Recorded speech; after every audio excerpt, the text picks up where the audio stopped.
بسم اللہ الرحمن الرحیم۔ مومنین کرام، ایک روایت ہے جو وارد ہوئی ہے احادیث کی کتابوں میں، لو علم ابو ذر ما فی قلب سلمان لقتلہ۔ اگر حضرت ابو ذر کو علم ہو جائے کہ حضرت سلمان کے دل میں کیا ہے تو وہ انہیں قتل کر دیں۔ اور اسی طرح سے بالعکس بھی یہ روایت وارد ہوئی ہے کہ اگر حضرت سلمان کو علم ہو جائے کہ ابو ذر کے دل میں کیا ہے تو وہ ابو ذر کو قتل کر دیں۔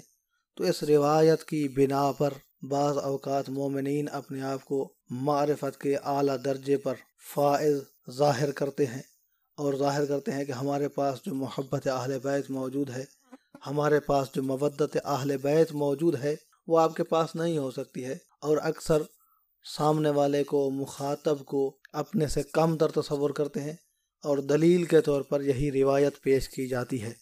حالانکہ امام جعفر صادق علیہ السلام کا فرمان ہے، امام علیہ السلام نے نصیحت فرمائی ہے کہ مومنین کو نہیں چاہیے کہ آپس میں بیزاری اختیار کریں، ایک مومن دوسرے مومن سے، ایک صاحب معرفت دوسرے مومن سے کہ جو اس سے کم معرفت رکھتا ہے، ایک نمازی دوسرے مومن سے جو کم نمازی ہے۔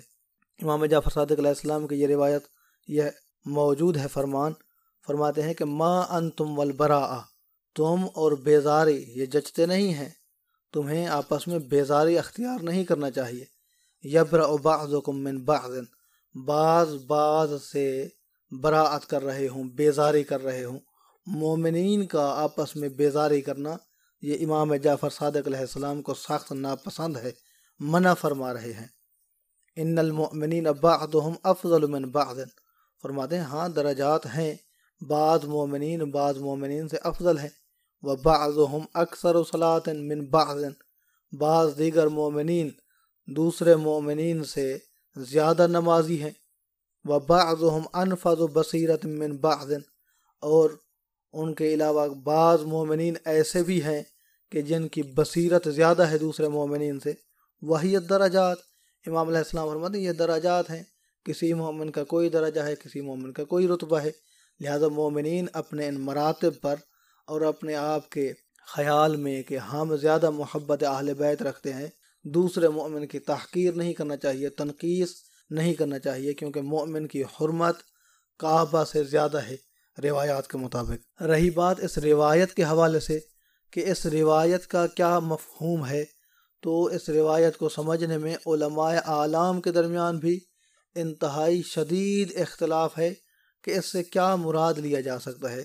تو کیونکہ بہت ہی زیادہ اختلاف ہے، تو بہت زیادہ اختلاف کی بنا پر اس روایت کو ہم متشابہ خبر واحد کہہ سکتے ہیں، متشابہ روایت کہہ سکتے ہیں۔ جیسا کہ قرآن مجید میں بعض آیات محکمات ہیں اور بعض آیات متشابہات ہیں، اور جو متشابہات ہیں ان کی تفسیر فقط اہل بیت علیہ السلام ہی کر سکتے ہیں۔ کوئی بندہ قسم اٹھا کر یہ نہیں کہہ سکتا ہے متشابہ آیت کے متعلق کہ اس متشابہ آیت کا فقط یہی مفہوم ہے جو میں بیان کر رہا ہوں۔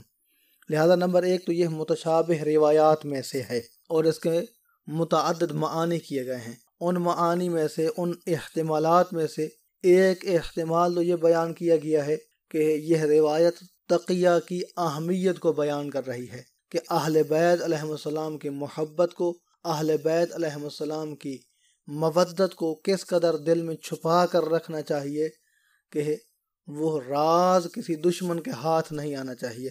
تو اس کو بیان کرنے کے لیے یہ تعبیر استعمال کی گئی ہے کہ اگر حضرت سلمان کے دل میں جو موجود ہیں راز محمد و آل محمد علیہ السلام کے، وہ ابو ذر کو پتہ چل جاتے تو وہ انہیں قتل کر دیتا، یا ابو ذر کے راز اگر حضرت سلمان تک پہنچتے تو وہ انہیں قتل کر دیتے۔ نمبر ایک تو یہ تقیہ پر حمل کر سکتے ہیں۔ دوسرا معنی جو دوسرا احتمال بیان کیا گیا ہے وہ ہے شدت سرور، بہت ہی زیادہ خوشی، یعنی اگر حضرت ابو ذر کو علم ہو جاتا ہے کہ حضرت سلمان کے پاس کس قدر معارف محمد و آل محمد موجود ہیں، کس قدر وہ تعلیمات محمد و آل محمد علیہ السلام اپنے سینے میں رکھتا ہے، تو حضرت ابو ذر اس خوشی کے ساتھ قتل ہو جائیں، مر جائیں، اس دنیا سے رخصت ہو جائیں کہ سلمان کے پاس کتنا ہی زیادہ محمد و آل محمد علیہ السلام کا خزینہ موجود ہے۔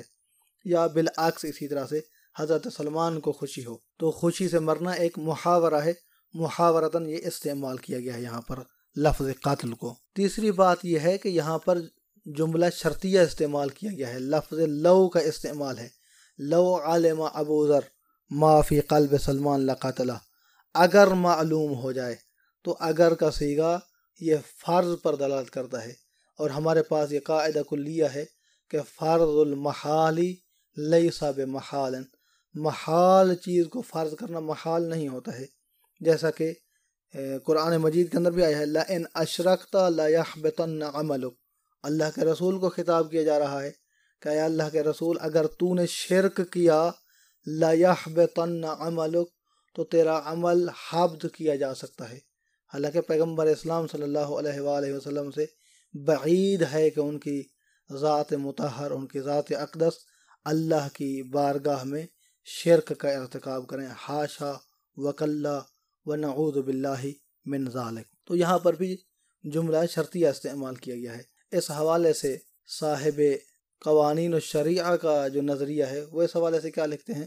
وہ لکھتے ہیں کہ یہ روایت خبر واحد ہے، اور چونکہ یہ روایت خبر واحد ہے، خبر واحد پر اعتقادات میں عمل نہیں کیا جا سکتا ہے۔ عقائد میں، عقیدے کی بحث میں خبر واحد حجت نہیں ہوتی ہے، وہاں پر خبر متواتر کی حجیت ثابت ہے۔ ثانیاً یہ کہ نہ یہ کہ فقط یہ خبر واحد ہے، یہ روایت خبر واحد کے زمرے میں آتی ہے، بلکہ یہ ضعیف السند بھی ہے، اس کی سند ضعیف بھی ہے۔ اس حوالے سے صاحب مرآت العقول نے وضاحت کی ہے کہ یہ روایت کس جہت سے ضعیف السند ہے۔ اور ثالثاً یہ کہ یہ خبر مجمل اور متشابہ ہے، اور مجمل اور متشابہ خبر کے متعلق علماء اعلام جو ہے وہ بنا نہیں رکھا کرتے ہیں مجمل متشابہ حدیث کے اوپر۔ تو دعا یہی ہے کہ اللہ تبارک و تعالیٰ کی ذات ہمیں اپنی بندگی کی توفیق عطا فرمائے، اور ہمیں آپس میں اتفاق و اتحاد و یکجہتی نصیب فرمائے۔ اپنی دعاؤں میں یاد رکھیے گا، اپنا بہت سارا خیال رکھیے گا۔ محمد نقی جسکانی کو حوزہ علمیہ نجف اشرف سے شیعہ پوائنٹ سے اجازت دیجیے۔ والسلام علیکم ورحمۃ اللہ وبرکاتہ۔